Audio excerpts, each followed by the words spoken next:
C'est une soirée de fête avec des accolades, des sourires et des cris de joie.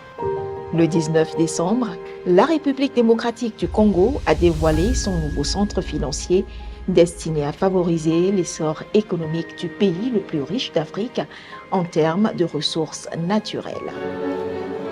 La cérémonie d'inauguration de ce joyau s'est déroulée en présence d'une brochette d'invités de marque, au rang desquels le président de la RDC, Félix Tshisekedi, son ministre des Finances, Nicolas Kazadi, ainsi que les dirigeants de la société turque Milvest, qui est le maître d'œuvre du projet. Les citoyens n'étaient pas en reste puisqu'ils faisaient partie des plus de 1500 invités ayant assisté à l'événement.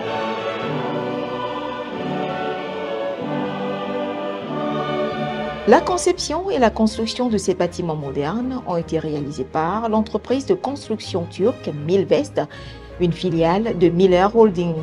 Il aura fallu seulement 18 mois, 1 an et demi donc, aux ingénieurs turcs pour achever la construction de 11 bâtiments sur une surface de 165 000 mètres carrés. Depuis la pose de la première pierre en juin 2022 jusqu'en décembre 2023, un total de 1500 ouvriers congolais et autant d'ouvriers turcs ont travaillé d'arrache-pied jour et nuit pour achever le chantier et le livrer à temps. La construction de ce centre est un rêve devenu réalité pour le président Tshisekedi, qui a promis de changer le visage de la RDC et de placer le pays dans une position unique, non seulement en Afrique, mais aussi dans le monde. En effet, l'inauguration du centre financier de Kinshasa se veut un événement historique qui vient matérialiser la vision que j'ai toujours eue, celle d'une République démocratique du Congo décomplexée, capable de relever la tête et de revendiquer davantage de dignité, de développement et de prospérité. Ce projet a coûté environ 290 millions de dollars américains. Le ministre congolais des Finances, Nicolas Kazadi, croit qu'il sera bénéfique pour la RDC. Absolument, ce projet reflète bien le type de coopération que nous attendons de nos amis. La Turquie, qui n'a pas d'intérêt minier en RDC, qui n'a pas d'engagement politique quelconque en RDC, veut accroître ses échanges économiques avec notre pays.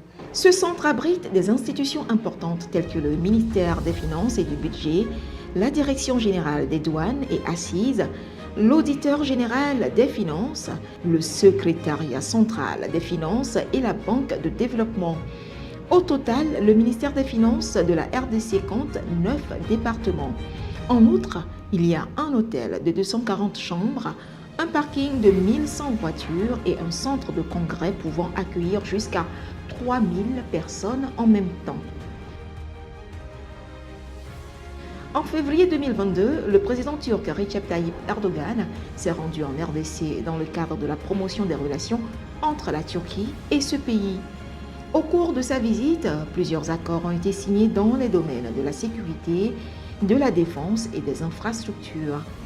La société turque Milvest est l'un des bénéficiaires de ces accords avec la réalisation de ce centre évalué à 290 millions de dollars, financé à hauteur de 200 millions de dollars par l'État congolais et 90 millions par son partenaire turc. Ce projet est sans doute un bel exemple du renforcement des relations entre la Turquie et la RDC.